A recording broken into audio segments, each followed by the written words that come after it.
सुरुवात करू. सज्जनो, कालचा आपला जो विषय चालला होता तो विषय होता परिग्रह. परिग्रह म्हणजे वस्तूंचा संग्रह करण्याची माणसाची जी वृत्ती आहे त्याला परिग्रह असं वेदांताच्या भाषेमध्ये म्हटलं जातं. तर हा परिग्रह, वस्तूंचा संग्रह करण्याची मानवाची म्हणा, पशुपक्ष्यांची म्हणा, ही जी वृत्ती आहे मुळात संग्रह करण्याची, ही साधकाला, भक्ताला, भक्तिमार्गामध्ये अभ्यास करणारा आणि सामान्य प्रापंचिकाला सुद्धा कशी त्रासदायक ठरते याचा अभ्यास या 9व्या अध्यायातल्या जो 19वा गुरु आहे टिटवा, त्याच्यावरून अवधूत यदुराजाला समजून सांगतात. काल ते आपल्याला असं सांगत होते की अत्यंत आवडीने जेव्हा वस्तूंचा संग्रह माणूस करतो तर त्या संग्रहाच्या माध्यमातून, त्या संग्रह केल्यानंतर माणसाच्या जीवनामध्ये म्हणा, प्राण्यांच्या जीवनामध्ये दुःख निर्माण होतं आणि भांडण तुमच्या वाट्याला येईल. असा आपला कालचा विषय सुरू होता. आत्तापर्यंत आपण जरी आपल्या जीवनात पाहिलं तर वस्तू मिळवताना, ती जवळ ठेवताना, तिचं संरक्षण करत असताना या सगळ्यामध्ये आपलं प्रेम इतकं जडतं त्या वस्तूवर, आणि एक असेल तर अनेक असाव्यात असं आपल्याला नेहमी वाटतं. आणि मग हा संग्रह जसा जसा वाढत जातो तसं तसं प्रेम, आसक्ती त्याच्याविषयी वाढत जाते. आणि कालानुरूप काहीतरी अशी गोष्ट घडते की त्या वस्तूंचा संग्रह इतरांना दिला जातो, लुटला जातो, लुबाडला जातो, संपल्या जातो. आणि मग त्याचं संरक्षण करता करता ज्यांच्याशी आपलं आत्यंतिक सख्य आहे, ज्यांच्यावर आपलं नितांत प्रेम आहे, अशाही व्यक्तीच्या बाबतीमध्ये भांडण, कुरबूर आणि त्याचा परिपाक शेवटी दुःखामध्ये होतो. आणि हे आपल्याला इतक्या वेळेला जीवनामध्ये अनुभवायला मिळालेलं आहे. एवढा अनुभव येऊन देखील सकल संत सांगतात की तुम्हाला त्याच्याविषयीचं वैराग्य निर्माण होतं की नको बाबा, आता इतक्या वेळेला याचा अनुभव घेतला, इतका संग्रह केला, दुःखच मिळालं, भांडणच झाले, पण तरीही मानवी जीवनामध्ये वैराग्य उत्पन्न होत नाही. नाथ महाराज म्हणाले याच्यासारखा मोठा चमत्कार नाही. आणि दुसरं म्हणाले, एक गोष्ट नाथ महाराज फार सुंदर सांगतात. म्हणाले आपल्या सगळ्यांच्या लक्षात आलेलं आहे, रोज क्षणोक्षणी ते लक्षात येतं. इतका क्षणभंगूर आहे हा प्रपंच, तुमचा माझा, एकूणच सगळ्यांचा. इतका क्षणभंगूर असलेला हा प्रपंच नाशिवंत आहे, क्षणभंगूर आहे, हे आपल्याला अनेक वेळेला जीवनामध्ये टप्प्याटप्प्यावर कळालेलं आहे. तरी त्याचं खरं स्वरूप आपण कधी समजून घेत नाही.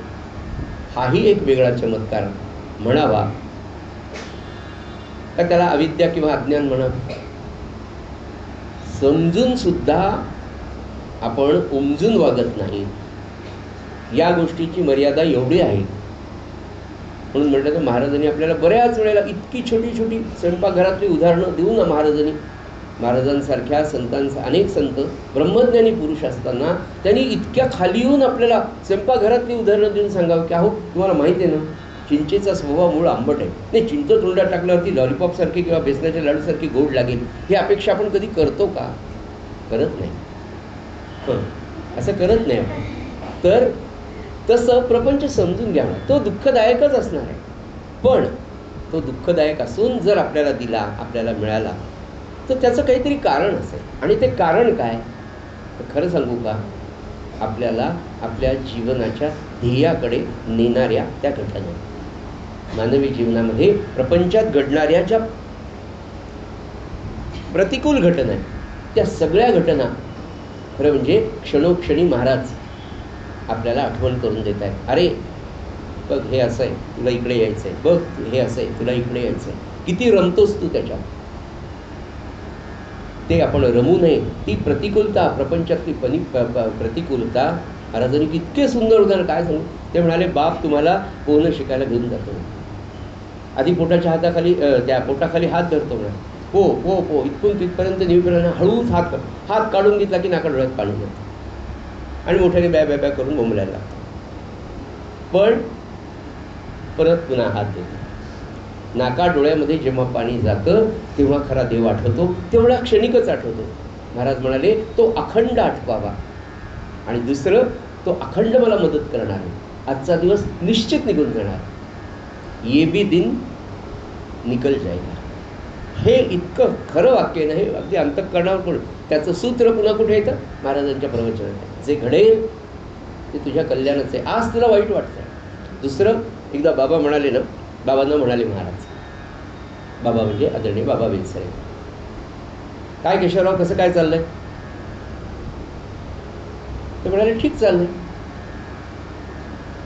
महाराज त्याच्यावर म्हणले, असं म्हणलं, काय म्हणा, याच्यापेक्षा चांगलं आता शक्यच नाही, इतकं चांगलं चाललं हे लक्षात आलं पाहिजे. जीवनामध्ये कोणताही प्रसंग घडू द्या, कायम लक्षात ठेवा की जे झालंय याच्यापेक्षा वाईट होणार होतं, पण महाराज त्यांनी दिलेलं नाम, चुकून माकून थोडीफार माझ्याकडून घडलेली नामसेवा लक्षात घेऊन महाराजांनी इथपर्यंत चांगलं आणलेलं आहे. आता मात्र मी चुकता कामा नये. पण जीवनामध्ये प्रत्येक क्षणी हे लक्षात ठेवा. हे लक्षात ठेवणं म्हणजे काय की याच्यापेक्षा चांगलं होणं शक्य नाही, इतकं चांगलं आज झालेलं आहे.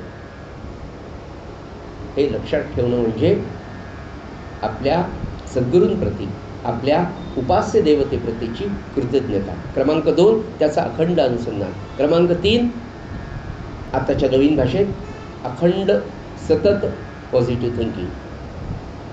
आणि त्यांनी होतं काय, तर येणारी दुसरी दुःख तुमच्यापासून दूर राहतात. येणारा दुसरा अविचार तुमच्यापासून तुम्हाला तो दूर, त्याच्यापासून तुम्हाला तो दूर ठेवतो. म्हणून ते म्हणाले की इतकं क्षणभंगूर आहे आणि नाशवंत आहे. तर हे समजून नाथांना हे सांगायचं आपल्याला की अरे तुला साधन मार्गाचं आहे, तू जन्माला फक्त भगवंतासाठी आलेला आहे. हे बाकीचे जे लटांबळ आहेत ना, हे करमणुकीचे. बस मी, माझी बायको, माझे लेकरं, हे जे सगळं निर्माण झालं त्याच्यामुळे, त्या प्रेमामुळे, त्या वासनेमुळे जे सगळं लटांबळ पुढे आपण आपल्या यांनी निर्माण केलंय, पण तेही आपलं नाहीच आहे. ही मुळातच वृत्ती आपल्याला का झाली? ती परमात्म्याची. आणि तो एकटा होता. हे विश्व निर्माण करण्याच्या पूर्वी तो परब्रह्म परमात्मा एकटा होता. एकोहम बहुस्यामी. तो एकटा होता आणि त्याला वाटलं यार करमत नाही, आता जाऊ काहीतरी करूच. महामाया. बस महामाया निर्माण झाली की विश्व झाले की मग सगळ्या गडामोडी. मग या विश्वाला सुसूत्रितेत बांधण्यासाठी वेद, शास्त्र, उपनिषद, नियमाने सगळं चालावं, छान चालावं, आनंद मिळावा, खरा शाश्वत आनंद आपल्या सगळ्यांना मिळावा. आणि म्हणून शेवटचा प्राणी 83,99,999 निर्माण केले भगवंतानी प्राणी, पण तरी त्याला काही बरं वाटे ना. म्हणून अजून एक कलाकृती मला तयार करायचीच राहील. एखाद्या शिल्पकाराने, एखाद्या मूर्तिकाराने त्याच्या कारखान्यामध्ये सगळ्या प्रकारच्या मूर्ती निर्माण कराव्या, तरी त्याला असं वाटतं अजून मला काहीतरी करायचं आहे, अजून मला काहीतरी छान करायचं राहील. तसं त्या परमात्म्याला झालं. आणि शेवटचा प्राणी निर्माण केला तो म्हणजे मनुष्य प्राणी. प्राणीच म्हणायचं त्याला, कारण आपण सगळे प्राण्यांसारखेच आहोत. समाजशास्त्राच्या मध्ये त्यांनी मानवाची व्याख्याच अशी केली, मानव हा सामाजिक प्राणी आहे, समाजाभिमुख. त्याला असं म्हटलं की man is a social animal, असा शब्द, अशी डेफिनेशन सोशॉलॉजीमध्ये. तो प्राणीच आहे, पण त्या प्राण्याचा, त्या नर नावाच्या प्राण्याचा नारायण होण्याची बुद्धी त्याला दिली. आणि त्याच्यासाठी सर्वोत्कृष्ट एक अवयव दिला, तो म्हणजे वाणी. ज्या वाणीने भगवंताचं नाम संकीर्तन त्यांनी आयुष्यभर जर केलं आपलं कर्तव्य पाळून, तर तो नारायण होतो, तो भगवत पदाला पोचतो. आणि मग त्या परमात्म्याचं समाधान झालं की नाही, आता मला खऱ्या अर्थाने जाणण्यासाठी सगळे प्राणी केले, सगळ्यांना बुद्धी दिली, पण त्यांची बुद्धी ती तेवढीच चालली. कशापुरती? आहार, विहार, मैथून आणि निद्रा. ते म्हणजे याच्या पुढे जाणारा आणि खऱ्या अर्थाने मला जाणून घेणारा असा प्राणी त्यांनी तयार केला.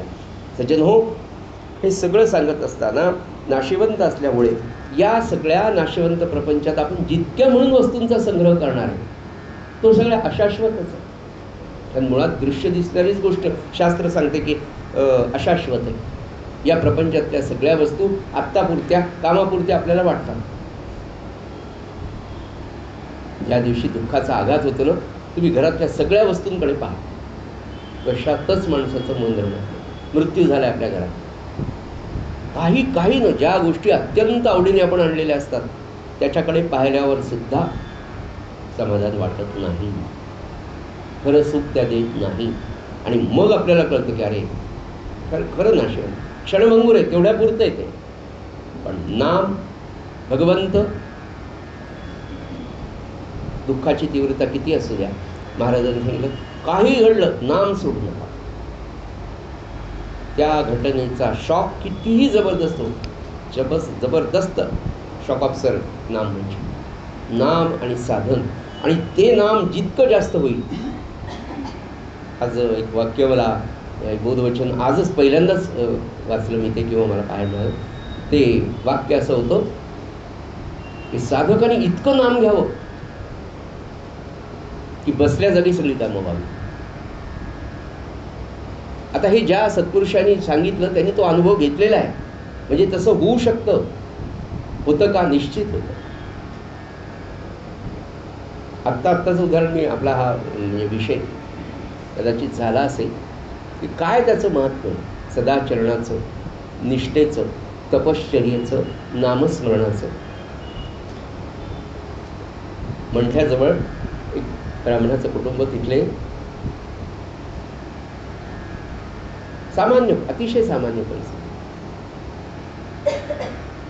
एक मुलगा वाढत होता. या शिक्षणात मन रमेना, त्या शिक्षणात मन रमेना म्हणून शिक्षणाच्या ब्रँचेस बदलून पाहिले आणि सगळं झालं. आणि मग नंतर पाहिलं, मग पौरोहित्य शिकण्यासाठी पाठशाळेमध्ये ठेवलं.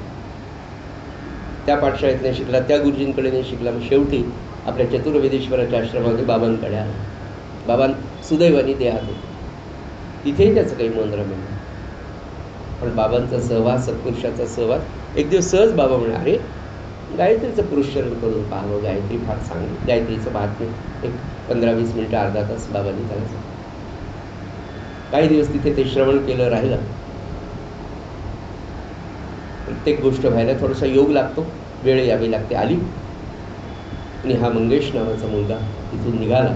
आईबाबांना न सांगता नाशिकच्या जवळ गोदावरीच्या काठावर गेला. आणि आज ते दत्तदास महाराज नावाचे मोठे सत्पुरुष झाले. माझ्या माहितीप्रमाणे गेली 25 वर्ष मौन पाळून गायत्रीचे पुरुषचरण, माझ्या माहितीप्रमाणे 6 ते 7 किंवा जास्तही झाले असतील वैयक्तिक त्यांचे. आणि त्यांनी संकल्प केला की 1008 गायत्रीचे पुरुषचरण वेगवेगळ्या सत्पुरुषांकडनं, वेगवेगळ्या माध्यमातून या गोदावरीच्या काठावर आश्रमात 25 वर्ष झाली जो माणूस भोजन घेत नाही, नारळाचं पाणी, गंगेचं पाणी किंवा काही फल, अगदी मोजका असा आहार, केव्हा जेवतात, काय जेवतात, 24 तास त्यांच्याबरोबर राहणाऱ्या माणसांना ते कळत नाही.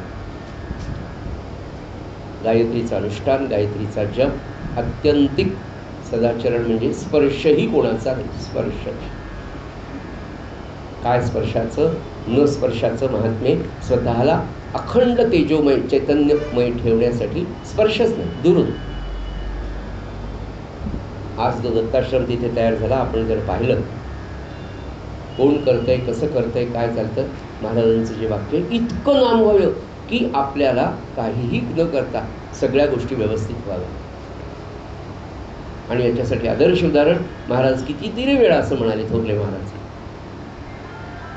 की आयुष्यात मी नामाशिवाय दुसरं साधन केलं, कुणाला मी काही मागितलं नाही आणि माझी जीभ विटाळली नाही.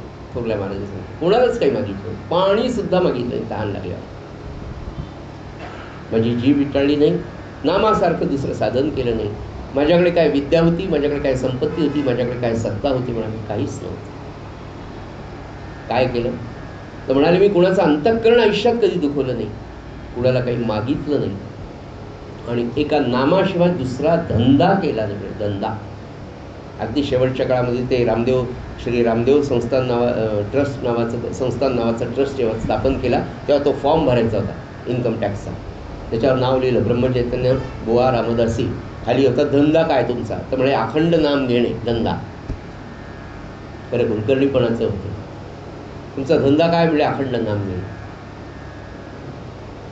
त्या अखंड नाम घेणाऱ्या धंदा करणाऱ्याचे आपण पोरं आहे. आपण कोणते धंदे करतो हा विचार सगळ्यांनी करा.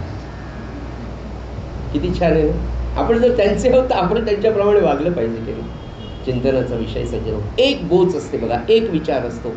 माणसाला जर बोचला आणि खरा मनाला जर भिडला ना तर मनुष्य त्या मार्गाला जर एकदा महाराज म्हणले ना, प्रत्येकामध्ये एक सद्गुण असा आहे, तो जर फुरवला तर तो भगवंतच होणार आहे. आणि अवगुण आहे ते आपण ठरवायचं. तो जर वाढवला श्रीराम समर्थ. आपण सद्गुणांचंच पाहावं, सद्गुणांचाच विचार करावा. म्हणून ते म्हणाले इतका नाशिवंत प्रपंच आहे आणि त्यातल्या वस्तूंचा संग्रहच करण्यात आपला.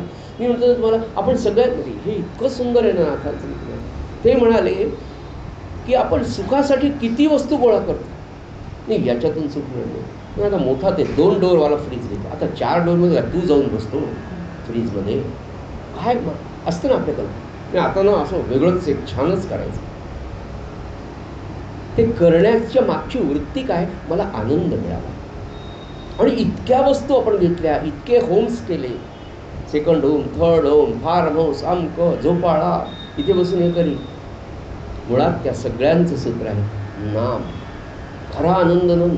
कारण कलियुगामध्ये दुसरं यज्ञ याग पूजा अर्चन नाहीच करू शकत. या सगळ्यांचा विचार करून मला वाटतं तुम्हाला सांगितलं की नाही, काल परवाचं ते जुनं एक मला प्रवचन सत्पुरुषाचं ऐकायला. ते म्हणाले येणारा काळ आत्ता म्हणाले प्रेमानंद स्वामी महाराज. आता तर आजारीचे पण ते 1-2 महिने केव्हाचं तरी प्रवचन. त्यातलं सूत्र मला तुम्हाला सांगायचं. प्रवचन केव्हाचं हे महत्त्वाचं नाही. हे म्हणाले येणारा काळ अजून कठीण आहे. का कठीण आहे माहिती आहे का. ते म्हणाले याच्या पुढे खरा परमार्थ सांगणारा मिळणारच नाही. की तुम्हाला भगवत भक्तीकडे नव्हे चांगल्या मार्गांकडे सांगणाराही कोणी भेटणार नाही. इतका कठीण काळ येणार आहे. खरा परमार्थ, खरी भगवंताची भक्ती. कारण याच्या पुढे येणाऱ्या काळात संत महात्मे सज्जन पुरुष या कलियुगातल्या लोकांच्या सहवासात राहणार नाहीत. त्यांना राहावं वाटणार नाही. ते सगळं सोडून एकांतात राहतील किंवा आपलं साधन इतकं गुप्ततेने करतील की दिसताना तुमच्यासारखे दिसतील पण खऱ्या अर्थाने फार मोठे असतील आणि तुम्हाला काहीच सांगणार नाही. कारण सांगण्यासारखा समाज राहणार नाही. आणि याचं पुन्हा संदर्भ श्री महाराजांच्या प्रवचनामध्ये की येणारा काळ फार कठीण. पण महाराजांनी सूत्र सांगितलं. या सगळ्याच भाष्यावर महाराज म्हणाले एक करा काळ कसा येऊ द्या. 3 सूत्र पुन्हा पुन्हा मला ती सांगा. नीती सोडू नका, भगवंताच्या नामाला सोडू नका, कर्तव्याला सोडू नका. 3 सूत्र पहा. हे 3 सूत्र जीवाच्या पलीकडे. शक्य तितके शास्त्र सांभाळा. शक्य जेवढं होईल तेवढं शक्य तितके शास्त्र सांभाळा.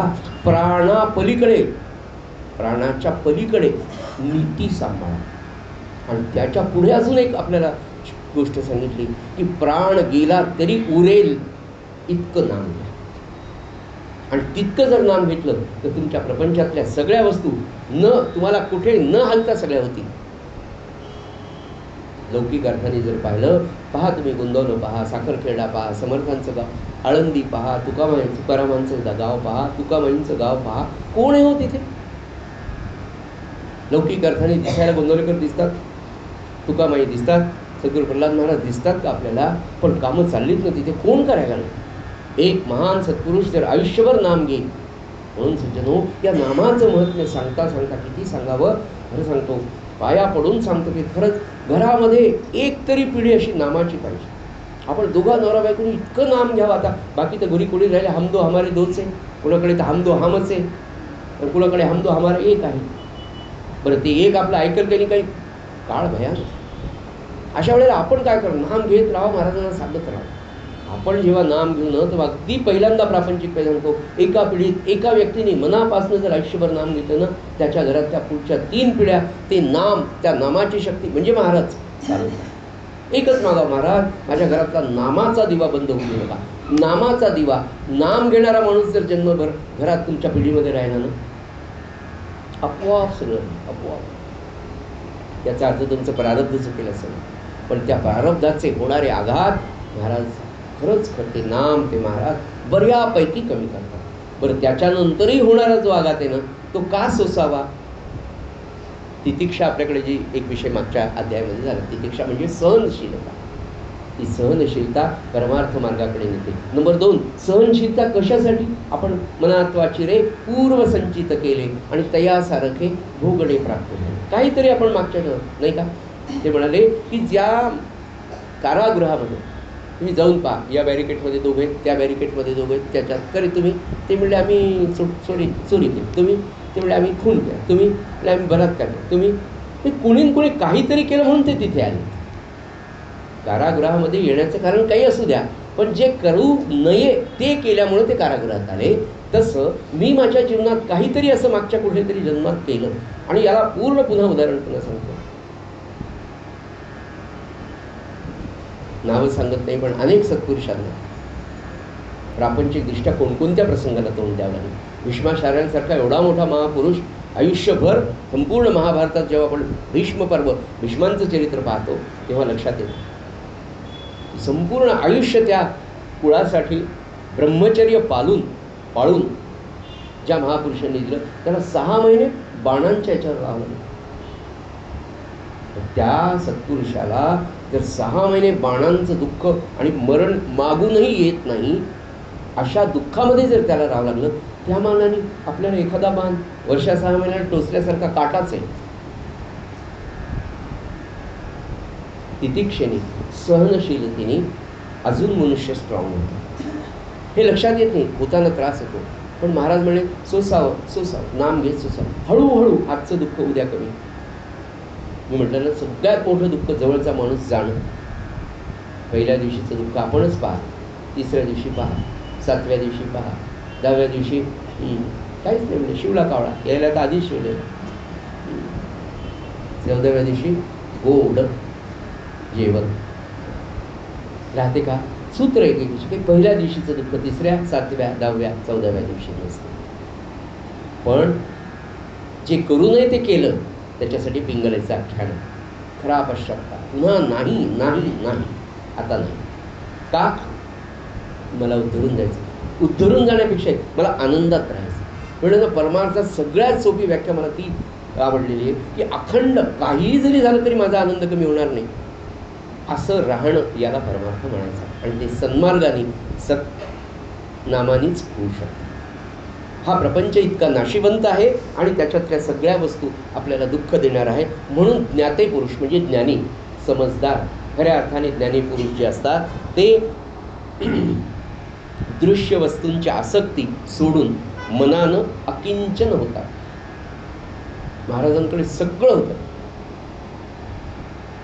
पण ते मिळणेपर्यंत महाराज म्हणाले ना, कोणीच गरिबी भोगली नाही. थोरल्या महाराजांनी सांगितलं म्हणून समजलं. रामानंद महाराज, आनंदसागर महाराज, ब्रह्मानंद महाराज, प्रल्हाद महाराज बोललेच नाही.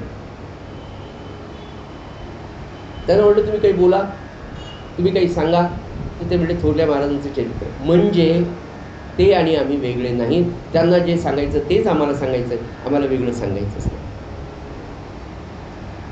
वयाच्या 9व्या वर्षी वडील जातात, 10व्या वर्षी आई जाते, आणि हा मुलगा घरदार सोडून आयुष्यभर पुन्हा घर बांधत नाही. रामानंद महाराज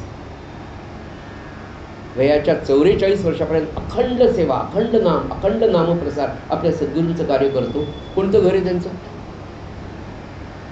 महाराज देहात होते तोपर्यंत महाराजांनी ते, पण महाराजांनी सुद्धा फार जवळ ठेवलं का? थोरल्या महाराजांनी नाही, 2-2.5 वर्ष फक्त जवळ ठेव. म्हणजे नाही, आता तू 14 वर्षाचा झाला, तू सद्गुरुपदाच्या लायकीचा झाला, तुला सद्गुरुपद, माझ्या झाडाखाली झाड वाढत नाही. ब्रह्मानंदांना कर्नाटकात, मराठवाड्यामध्ये रामानंद महाराज जवळ सुद्धा ठेवलं नाही. आणि त्या माणसाने पुन्हा कधीच हा परिग्रह संग्रह कधीच केला. 1907ला आनंदसागरांनी देह ठेवला. थोरले महाराज म्हणजे पांडुरंग बुवा, आता जालन्याच्या राम मंदिराचं पाहावं, तुमच्याशिवाय कोण पाह? हो महाराज. आनंदसागरांची कन्या 1910 साली, तुम्ही दोघं आता पहा. महाराज नको. अरे म्हणले प्रपंचात मीच घालणार आहे, मीच काढणार. 8 वर्ष प्रपंच झाला. 1910 ते 1918 8 वर्षाचा प्रपंच. त्या प्रपंचातही रामानंद महाराजांचं वागणं तुम्हाला सांगतो ना. जेव्हा द्वारकेला गेले थोरल्या महाराजांनी लग्न केलेलं. थोरल्या महाराजांनीच काय पैठणी म्हणावं का काय असतं ते घेतलं होतं. कोणाला? कृष्णाबाईंना. ती म्हणजे ती घेऊन चाललं. म्हणजे घरात होतंच काय, लग्नातले जे काही चांगल्या साड्या पातळ ते म्हणजे सगळे घेऊन चाल. परिग्रह कसा नसावा. आणि द्वारकेला गेल्यानंतर गोमती नदीच्या काठावर म्हणाले, तुझे दागिने आणलेत ना? हो. सांगितलंच होतं आधी. सगळे कपडे घरातले चांगले मौल्यवान चांगले रेशमी? हो आणले. स्वतःला शिष्यांनी दिलेल्या सगळ्या बंड्या, सगळे धोत्र, सगळी उपरणी, चांदीचे कडेबिडे जे संतांनी आपल्या सद्गुरूंना दिले होते, अंगठ्या सगळ्या रामानंद महाराजांनी गोमती नदीच्या काठावर सगळ्या ब्राह्मणांना देऊन टाकल्या. किती दिल्या? स्वतः फक्त एक उपर्ण काष्टा घालणार एवढं आकाराचं स्वतः नेसलं, एक उपरला अंगावर. वस्त्रद्वय उत्तम समर्पण म्हणतो ना, ब्राह्मणाच्या अंगावर 2 वस्त्र पाहिजे, एक कमरेला आणि एक वर पांघरायला.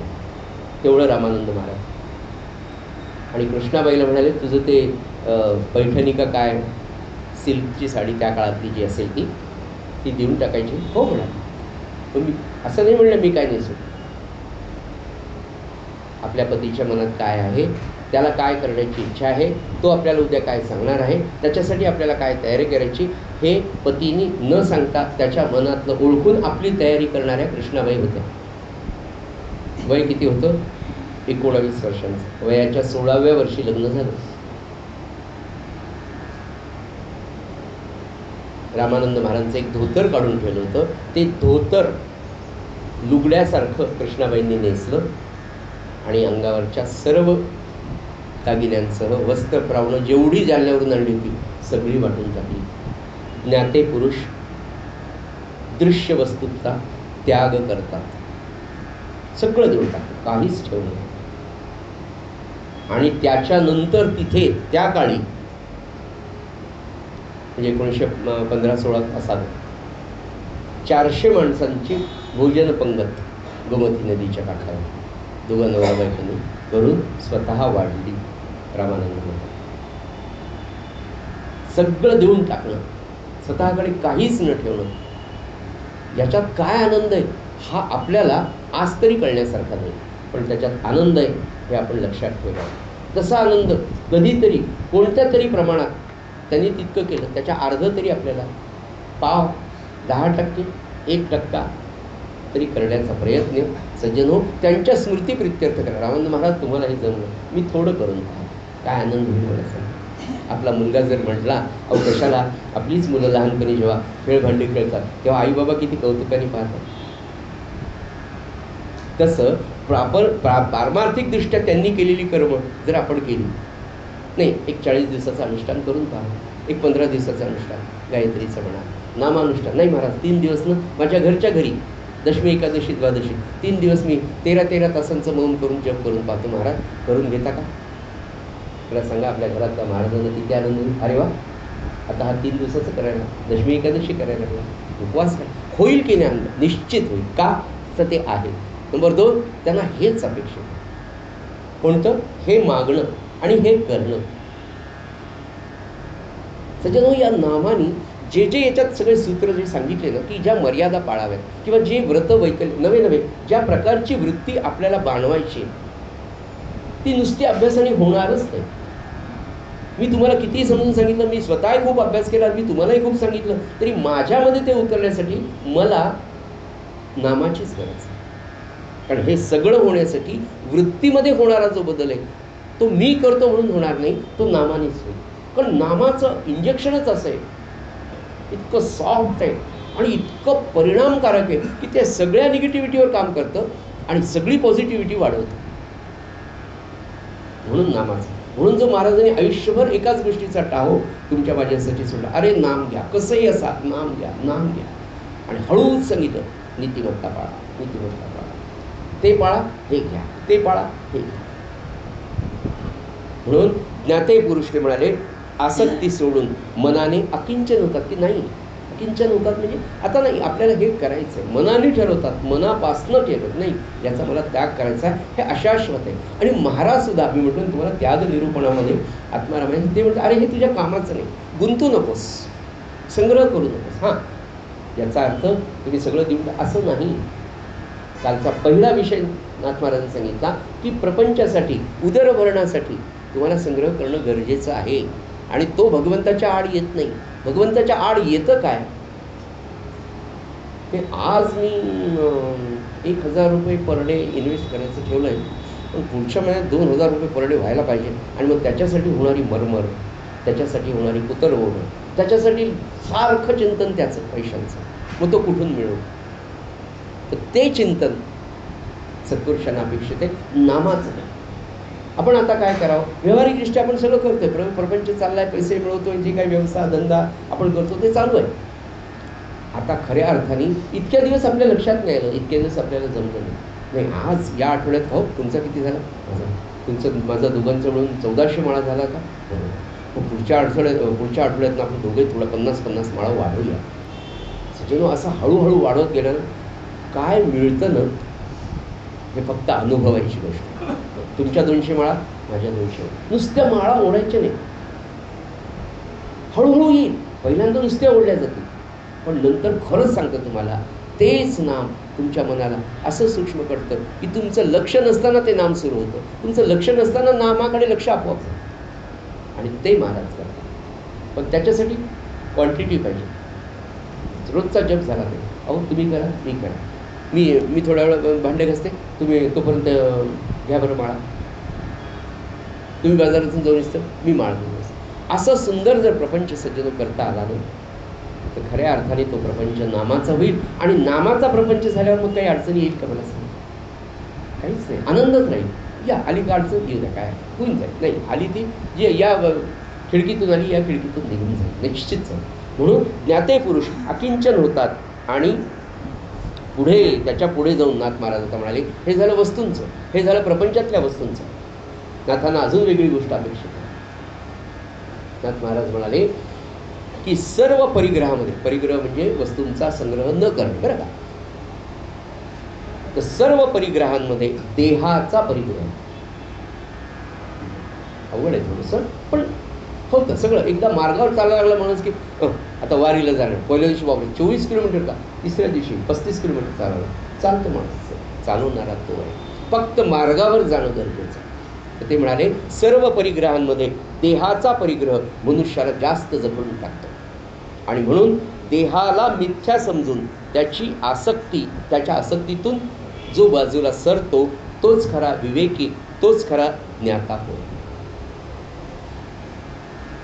मुळात काय झालं, बालपणापासून आपल्या सगळ्यांना या देहाला ईश्वर समजायची बाब, म्हणजे आपल्याला म्हणत नाही पण आपण समजतो, अरे बाबा काय झालं, थांबा, त्याला थंडी वाजते, त्याला ऊन लागतं, त्याला पाणी लागतं, त्याला नाही सकाळी उठल्यावर चहाच लागतो. नाही आमच्या हे ना, त्याला सकाळी चहा घेतल्याशिवाय जमतच नाही, त्याला पुन्हा ही ओढ नसले तरी मग ते बिना ब्रशच बसतं. लहानपणी आई, मोठेपणी बाई लाडानी पुरुषांना श्रीराम समर्थ. इतकं आपल्याला देहाची सवय लागली. त्याचं कारण देह म्हणजे देहबुद्धी, आणि देहबुद्धी म्हणजे काय की देहालाच मी समजणं, खरा मी म्हणजे देहच असं वाटतं. आणि त्याला इतकं गुंजारतो, इतकं गांजारतो आपण. सकाळी कुणी असो, आता ज्यांना जमलंय, ज्यांना साधलंय ते वंदनीयच आहे काही गोष्टी, पण पहिली जाग येते तेव्हा खऱ्या साधकाच्या मनात असा विचारही येतो, महाराज आता नामाला बसलं पाहिजे. लगेच दुसरा मागून विचारतो, थोड्या वेळ झोपूत का, थोडे 15-20 मिनटं, बस 15-20 मिनटं की सूर्योदयच होतो. भगवंत 3:30, 4, 4:30, 3-4 वेळा आपल्याला उठवतो. पण थोडं झोपा वाटलं त्या देहाचा म्हणून. आणि महाराजांनी स्पष्ट सांगितलं की निद्रा, आळस, तंद्री, भ्रम होईल इतकं अन्न खाऊ नये साधकांनी. ज्यांनी येतो ना तेच करून येतं. संध्याकाळच्या जेवणाला 3-3, 4-4 पदार्थ, खेडेपाडे इथून जे डावीकडून सुरू होतात ताटामध्ये तर उजवीकडे चटणी, कोशिंबीर, लोणचं, यांना चिंचेचा ठेचा आवडतं म्हणून केला, मग लाल मिरच्याचा ठेचा. आपल्या घरचं सांगा, दुसऱ्यांचं. मग इतकं तुडुंब झाल्यानंतर पहाटे कशी जागेला, आली तरी कसं राहणार. म्हणून ते म्हणाले की खरा परिग्रह देहाचा टाळा, की ज्याचा देह परिग्रह मिथ्या होतो तो आत्मसुखाच्या मंदिरामध्ये शिरतो. की नाही, लाड नका करू त्याला, बसा. नाही, सकाळी सूर्योदयाला स्नान झालंच पाहिजे, अर्घ्य दिलेच पाहिजे. ही एक सवय ज्यांना लागली ना, बघा काही माणसं वयाच्या 80-85 वर्षापर्यंत बरोबर त्या शिस्तीने 9:30ला झोपायचं म्हणजे झोपायचं. आपलं 9:30ला व्हॉट्सअप पारायण सुरू होतं. मग ते एकदा सुरू झालं तर कधी कधी 4-5 अध्याय, मग 6-7 अध्याय, म्हणजे किती त्रास लागू शकतो आपल्या आवडीचं. मग मधूनच यूट्यूब पाहा वाटतं. मग नाही, सेंट्रलच्याच बातम्या राहिल्या, मग स्टेटच्याच राहिल्या. माणूस असा रमून जातो आणि रात्री जितक्या वेळ तुम्ही टी व्ही किंवा मोबाईल पाहाल तितका डोळ्यावर एवढा ताण येतो, आणि तो ताण झोपेच्या रूपाने बरोबर पहाटे तुम्हाला उठू देत नाही. पण संध्याकाळी 7च्या नंतर तरी कमीत कमी व्रत करावं, की 7च्या नंतर मोबाईल पाहायचा नाही. आला पटकन आठवून घ्यायचं, हो येतो जातो.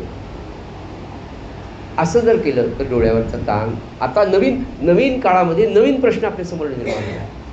तर ते म्हणाले ज्ञाते पुरुष देहाचा परिग्रह सुद्धा, देह परिग्रह मनुष्याला जखडून टाकतो आणि हा आत्मसुखाच्या मंदिरामध्ये जातो.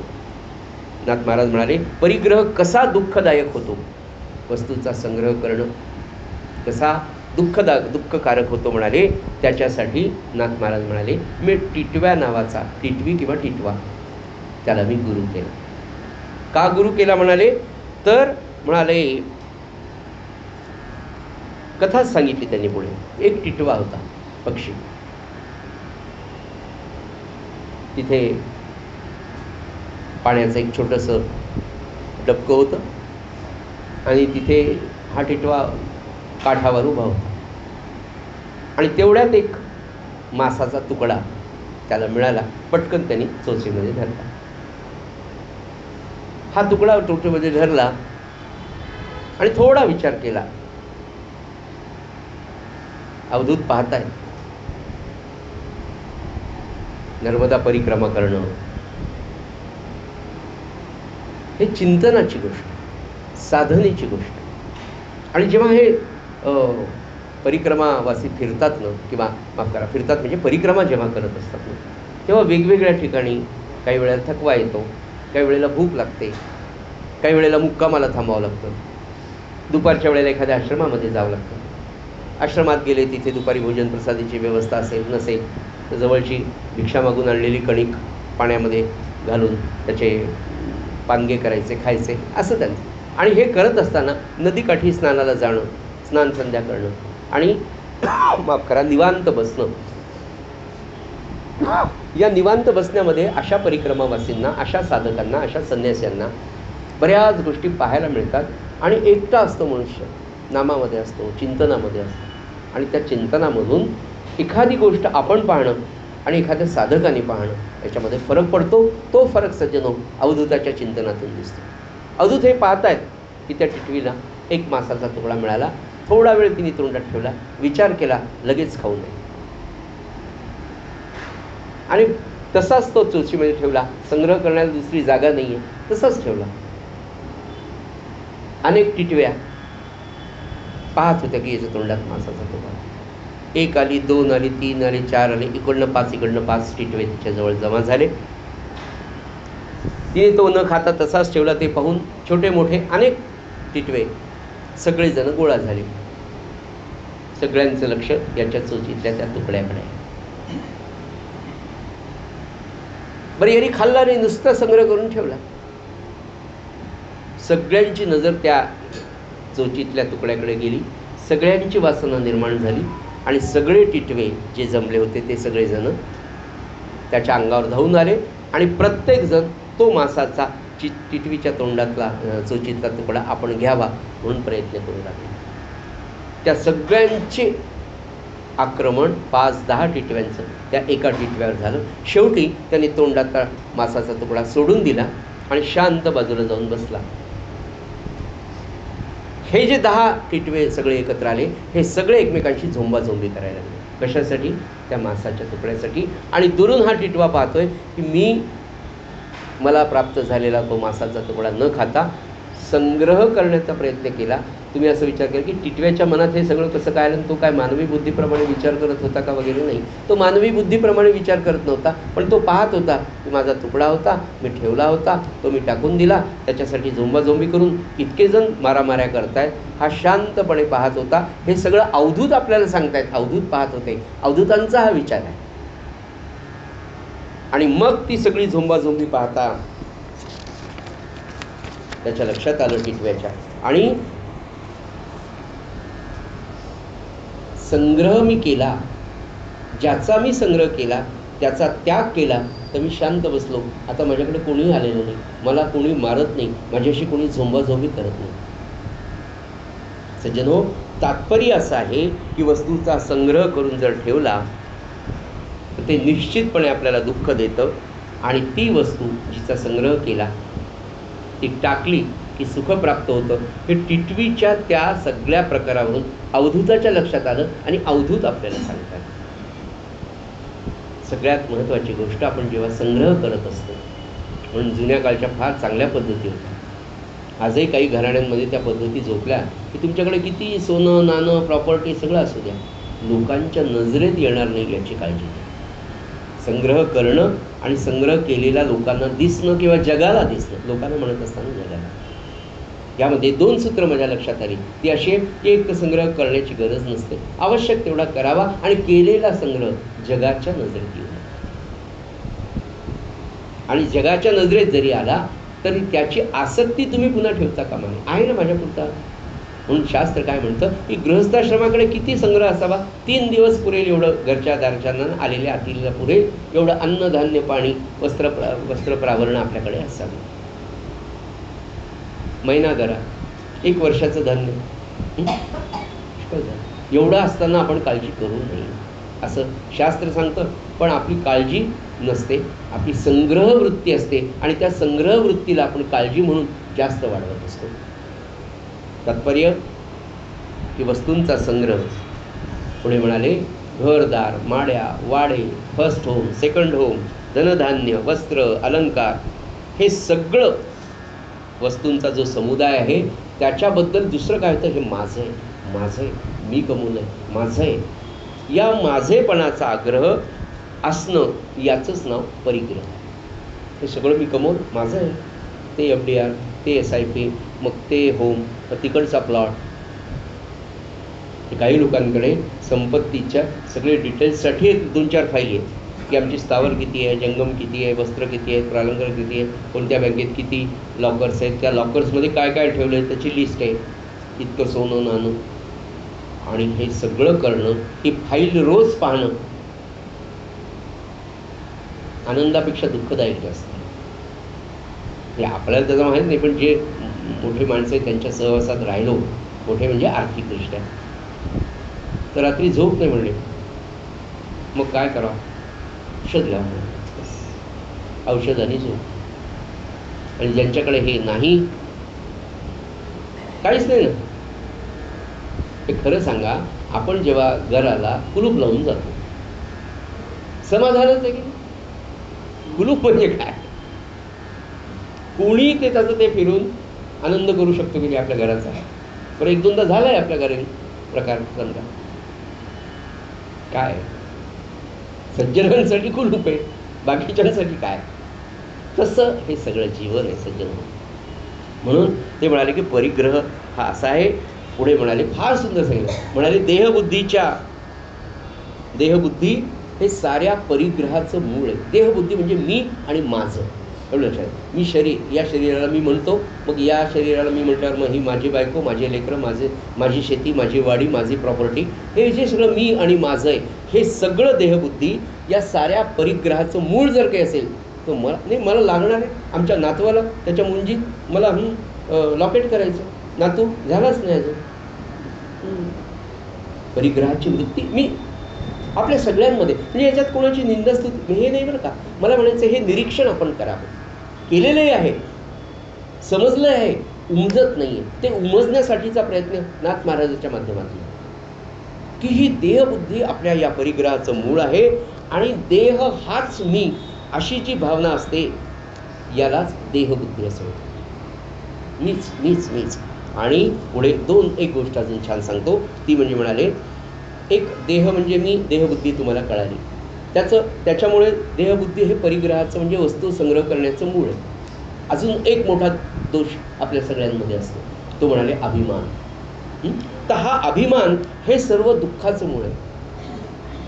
क्षणभर एक दिवस आपण असा विचार करून पाहू, एक दिवस असा एक्सपेरिमेंट करून पाहू, की कोणी काही म्हटलं मनातल्या मनात जय श्रीराम जय श्रीराम म्हणायचं. तुम्हाला काही कळत नाही, जय श्रीराम. तुम्ही मूर्ख आहात, जय श्रीराम मनातल्या मनात म्हणायचं. आणि समजून घ्यायचं की मला हे म्हणतच नाही, या देहाला म्हणतात, आणि हा मी देह नाही आहे. या देहाला कोण कोण काय शिव्या देतं, कोण काय उपचार करतं. देहभूत म्हणजे काय म्हटलं, कोणी स्तुती केलं तरी या देहाची असं समजायचं. आपण आपल्याकडे साक्षीत्वाने पाहायचा एक 13 तास विचार करावा, मौन आणि मी देह नाही. जे काही लोक आपल्याला बोलतात त्या देहाला बोलतात, असा एक 13 तास अभ्यास करून पहा. बऱ्याच गोष्टी 13 तासामध्ये खरंच कळतात. अहो साधं एक 13 तास मौन पाळलं ना, तर 13 तासाच्या नंतरची येणारी अनुभूती जी असते ना, पहिली अनुभूती जी आपल्याला कधीच येत नाही, ती म्हणजे पुन्हा निदान तासभर तरी बोला वाटत नाही. 3 दिवस करून पहा, 6 तास बोला वाटत नाही. 8 दिवस करून पहा, पुढचे 1 दिवस बोला वाटत नाही. इतकी त्या मनाला सवय होते. तशी या साक्षीत्वाची सवय सज्जनो खरं करून पाहायला. हे सगळे आध्यात्मिक प्रयोग आहेत. आपण जीवनामध्ये किती प्रयोग करतो. किचनमध्ये तर सारखे प्रयोग आहेत आपल्यासाठी. त्याच्यात ते टाकून, त्याच्यात ते टाकून, मग पुन्हा ते म्हणजे हे साजूक तूप घ्या, मग थोडे काजूच भाजून घ्या, मग बदाम ओले करून टाका, आणि मग त्याच्यात एवढीच साखर टाका, मग वरून सगळं छान झालं की साय टाका. अहो एवढं सगळं केल्यावर तो पदार्थ चांगला होणार नाही का? होणारच. अब इसकी टेस्ट लेके देखो कितना अच्छा. अरे लगनेवाला आहे. सगळं चांगलं असल्यावर सगळं एकत्र केलं, भाजून केलं, ओलं करून केलं, ते करून केलं. असे प्रयोग रेसिपीचे जर होत असतील, अध्यात्मातला प्रयोग, मनाला शिकवण्याचा प्रयोग, मनाकडे स्वतःकडे पाहण्याचा प्रयोग सज्जनो आता करण्याची वेळ आली. का तर आपण या मार्गात आता आपल्याला जायचं. इतकी वर्ष झाली आपण करतोय, अजून पाहिजे तेवढं तर निश्चित साधलं नाही. साधलंच नाही असं नाही बरं, खूप साधलं. ज्यांना साधलंय म्हणून तर आपण इथे सगळेजण त्यांच्या चरणी, त्यांच्या कृपेने आलो. पण त्यांची कृपा केव्हा झाली, जेव्हा या मार्गात चालायला गेली 10 वर्ष आपण सवय झाली. निश्चित आनंद आहे सज्जन, निश्चित चांगलंच होणार, चांगलंच झालं, चांगलंच होणार, याही पुढे चांगलं होणार.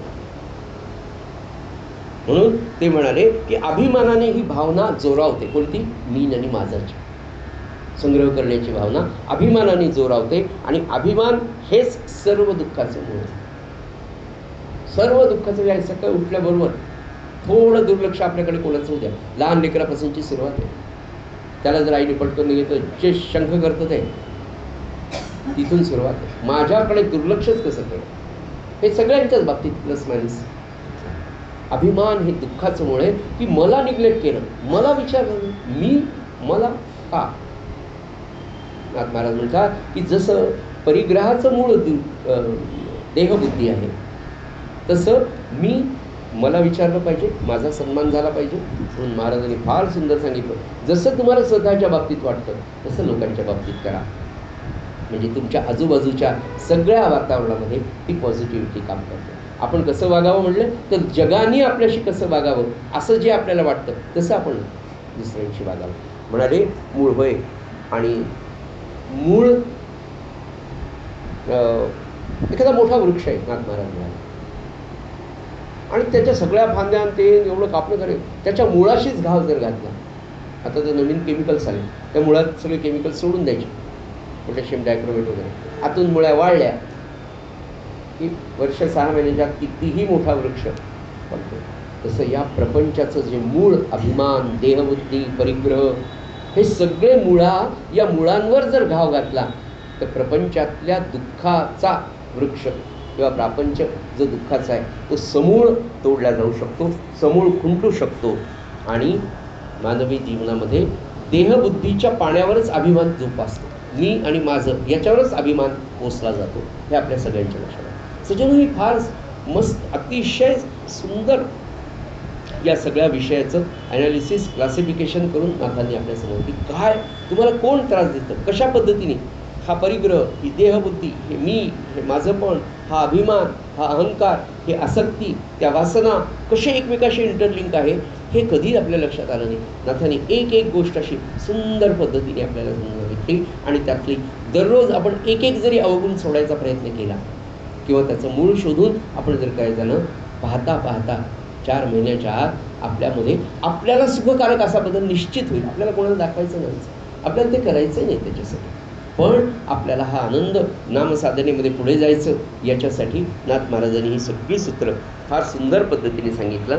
ते म्हणतात देहबुद्धीच्या पाण्याने अभिमान जगतो आणि आसक्तीने देहबुद्धी अशी घट्ट होते. हे पाहिजे, ते पाहिजे, माझंच पाहिजे, माझंच पाहिजे, माझं, ही जी आसक्ती आहे याने ही देहबुद्धी अजून घट्ट होत राहते. आपल्या मागच्या जीवनामध्ये जर आपण पाहायला गेलो आत्तापर्यंतच्या तर ही सगळी सूत्र आपल्याला लक्षात येतात. पुढे म्हणाले शेवटचा मुद्दा सांगतो, अभिमान, देहबुद्धी, अभिमान आणि देहबुद्धी या दोघांना चिकटून परिग्रह राहत असतो. मी मला चांगलं दिसलं पाहिजे, चांगले कपडे पाहिजे, चांगली गाडी पाहिजे, चांगली हेअरस्टाईल पाहिजे, चांगलं घर पाहिजे,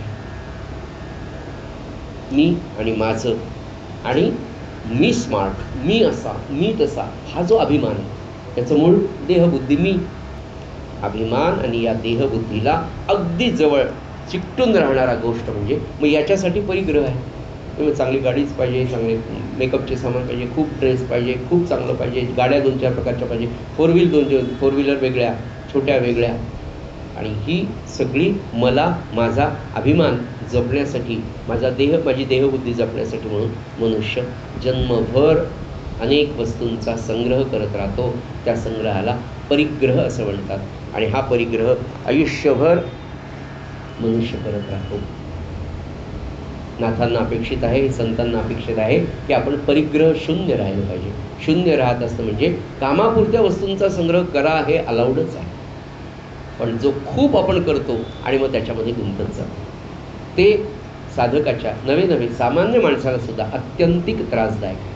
कारण समजा नाम साधक नाही आहे, भक्त नाही आहे, पण खूप वस्तू जमा करतात आणि जाताना सगळ्या त्या वस्तूंमध्ये अडकून मनुष्य देहानी तर जातो, वासनेनी, सूक्ष्म देहानी त्या सगळ्या केलेल्या वस्तूंच्या संग्रहामध्ये पुन्हा अडकून राहतो आणि पिशाच्याच्या रूपाने माहीत नाही किती वर्ष त्याचा काळ असतो. या अंतरिक्षामध्ये असंख्य काळ वासना नसलेलं जे पुंजकं आहे की ज्याला देह नाही पण वासनांचा संचय आहे, पुंजका आहे वासनांचा, असा वासनांचा पुंजका या अंतरिक्षामध्ये फिरत असतो आणि त्या वासना उपभोगण्यासाठी शरीर नसतं म्हणून रिकामं शरीर जिथे आहे तो शोधतो आणि त्याच्यामध्ये जाऊन तो वासना पूर्ण करून घेतो. असं शास्त्र किंवा आतापर्यंत संतांनी सांगितलेल्या गोष्टींवर सिद्ध होतं.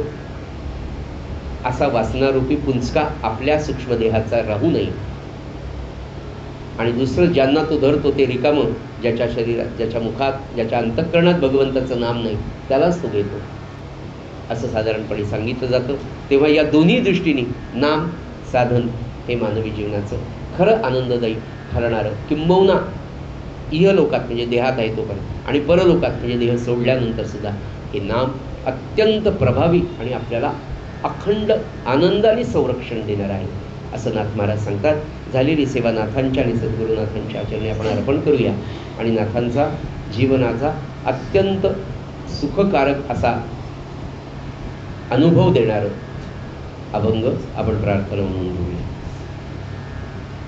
आवडीने भावे हरी नाम घेसी, आवडीने भावे हरी नाम घेसी, तुझी चिंता त्यासी सर्व आहे, सर्व आहे.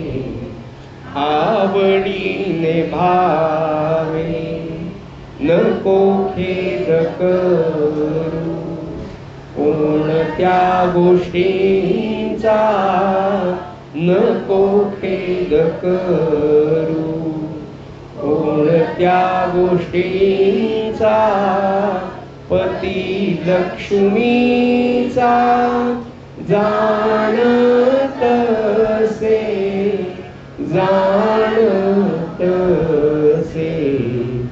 आवडीने सकल जीवांचा करीतो सांभाळ सकल जीवांचा करीतो सांभाळ तुझ मुख करील ऐसे नाही ऐसे नाही आवडीने भावे जैसी स्थिती आहे ऐशा परी आहे जैसी स्थिती तैशा परी आहे कौतुक पाहे संचिताचे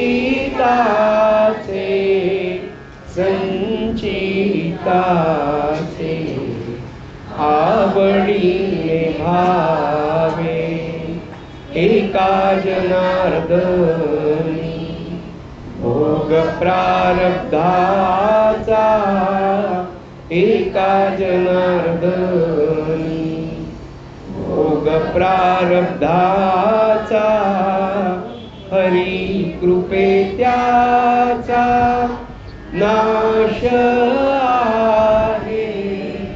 नाश आहे आवडीने भावे हरी नाम घेसी तुझी चिंता त्यासी सर्व आहे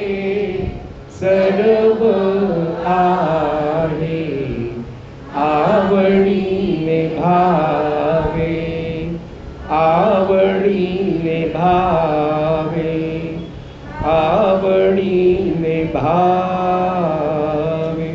सद्गुरुनाथ महाराज की जय।